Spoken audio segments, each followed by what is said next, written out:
Hi guys.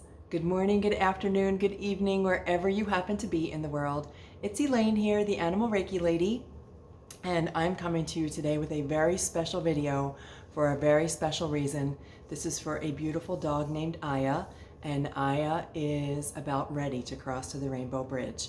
And Aya's mama has reached out to talk about ceremony and ritual and what we can do on the day of our pets crossing, at the time if they are having an assisted crossing, what we can do for them. So this covers all kinds of topics, and so bear with me as I go through this. I called a conference call this morning, and by that conference call I mean I went into my meditation and I asked for insight from every animal who I've ever worked with as they transition to the Rainbow Bridge. And the beautiful things they had to share with me are what I share with you. And I have to give all the credit to the animals because they are the ones who share this information with me, and it brings me such joy to be able to share with you.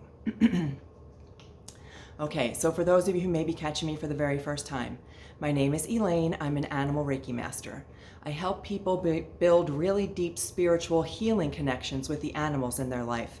And that now has become helping people to prepare for and cope with the eventual loss. I don't even like the word loss, with the eventual transition of their animal companion from this physical life into their spiritual life. So today we are going to be talking for Aya about ritual and ceremony. And one of the questions that often comes up for me that people pose to me is, how do I know if my animal companion needs assistance in crossing? How will I know it's the right decision? I feel racked with guilt because I don't know if they're still ready to live or if I'm taking that choice away from them. So I cannot make that decision for you. I always recommend that it is between you, your animal companion, and your veterinary professional. Excuse me while I take a little drink. Coming to you from Colorado where it's very dry. Even when it's snowy, it's dry here. So bear with me.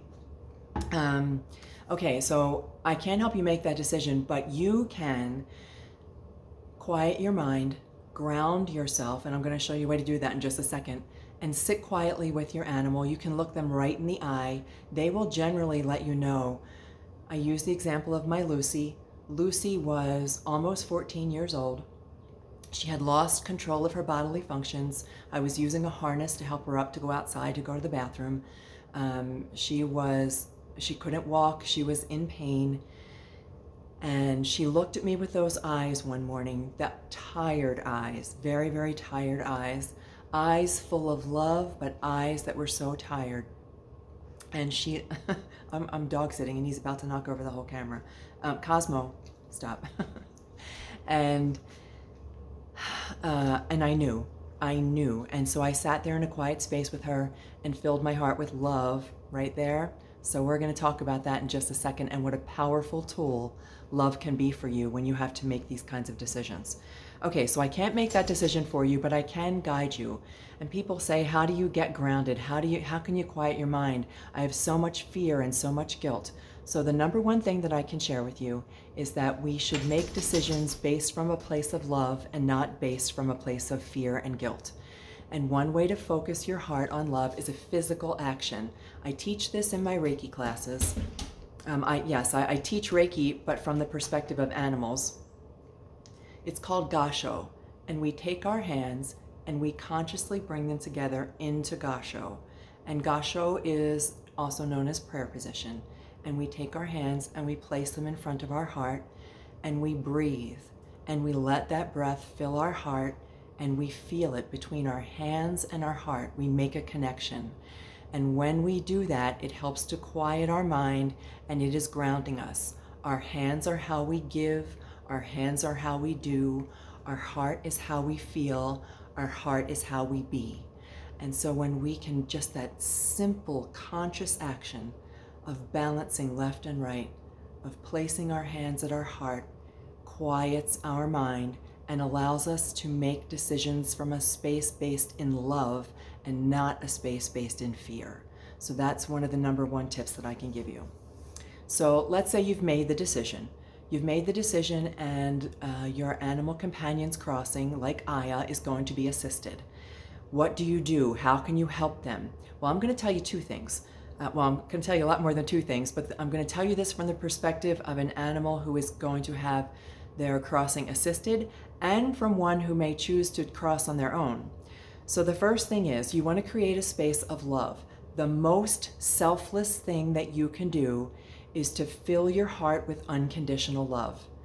Set aside the sadness, set aside the fear, the grief, that fear of loss, that fear of not having them, the guilt of whether or not you're doing the right or wrong thing.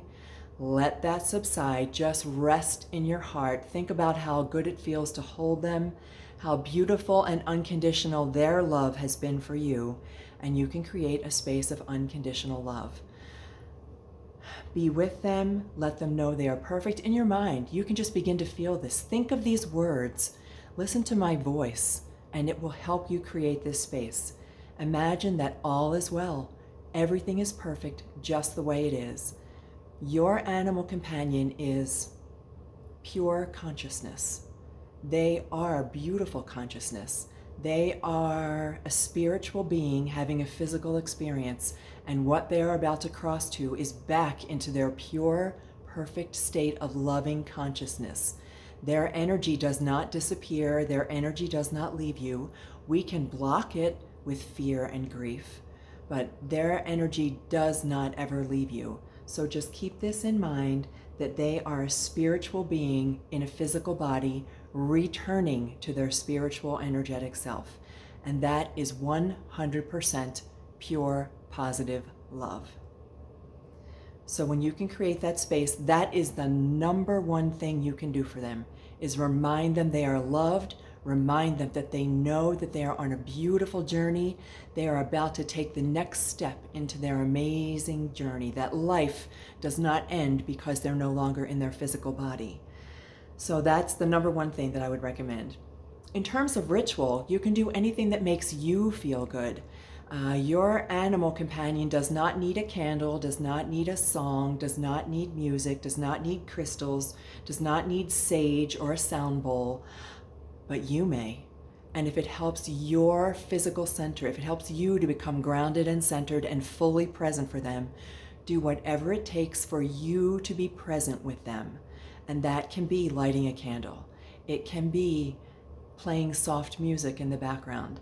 It can be sound bowl healing. It can be having a crystal with you that helps to fill your heart with love and compassion and helps you to release the grief and the guilt and the fear, which your animal companion does not take with them to the other side. So the goal that we want is to reassure them. Yes, so I have been with so many animals in transition, and sometimes they have questions and sometimes they're confused because they're a physical body, right? They're just like us. They're inside their physical body. They're wondering what's going to happen next. Where are you going to be? They have sometimes just as much confusion about what happens with you when they transition. And so that's why we want to create a space of reassurance and love, letting them know that their journey is just beginning, that this is the next step to a beautiful space that will always be connected. Let them know these things, and it helps their transition become so much smoother. As with Lucy, she gifted us. We created this space. We gave her favorite food. Lucy was definitely, food was her favorite thing. That's all I can say. Her favorite thing in the whole wide world was to eat. She loved her food, and so we gave her her favorite food. We loved on her. We hugged her. Yeah, we cried, but they were beautiful tears. In the end, they were the most beautiful tears. And what she gifted us with was this sense of love. We sat there with her. And if you can, hold them. Hold them in reassurance. If you can, if you're capable of it, look into their eyes. They will go to sleep. But hold them. And Lucy gifted us with this profound, it was a feeling. It was a physical. We felt this physical wave of love wash over us. The veterinarian, the veterinary technician, myself, my daughter, we felt this amazing love. And she took one beautiful deep breath, and as she exhaled, it was like this mist that passed through us all. It changed us all forever. Here I am telling you these things because yes, it changed my whole life forever. So while you may not have a life-changing experience as I had, you will be gifted with unconditional love right back when they transition. You will feel them. They instantly go into this place of 100% pure, positive love. They return to their consciousness. They return to their, I can't remember what I just called it a few minutes ago, their soul consciousness. And it's the most beautiful space from which you can continue to enjoy their love. So what I really want you to know, as all the animals that are even sharing with me right now, to relax into your decision, to make the decision alongside your animal companion, that you'll know when the time is right, and that it can be a time of ease and love. And then the last thing I want to share is every single night prior to their crossing, even if whether it's planned or not, if you know that your animal companion, like my Lucy, or let's see, one of the other animals that I worked with was Dudley, who ended up being assisted, Bruno. So Bruno, I sat with for 2 hours prior to his crossing and just created this beautiful space of love. And in the end, he crossed in his mama's lap on his own. So it is possible to create this beautiful space where they will cross on their own. And it's the same thing. We just create a space of love and give them permission. They often stay because they feel our need for them to be here. And so we can give them permission to go. And then every night before you go to sleep, remind them they are loved. Remind them that you recognize and honor their choices, that if they choose to go, it's a beautiful thing, as happened with Winston. Only 1 week after my Lucy crossed, Winston crossed on his own. He's an elderly dog. He was a rescue, stayed with me for 2.5 years. He was about 11, we believe, somewhere between the age of 11 and 13. And every night I would just go to sleep letting him know how much he was loved, and that whatever he chose for his life, he was free to do. And in the end, he crossed on his own. So there is no wrong decision. You cannot get it wrong when you make the decision based out of love. And the best thing you can do for them on the day of their crossing, if it is assisted, is to use love. Love, not just the feeling, not just the word, but love as an action.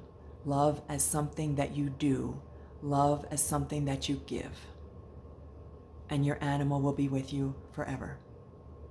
And that's my message today for Aya and for all of you, for Aya's mama, for every single animal who will eventually cross to the Rainbow Bridge, and for every single human companion who has taken an animal into their heart and loved them unconditionally. Take care, and may the animals light your way.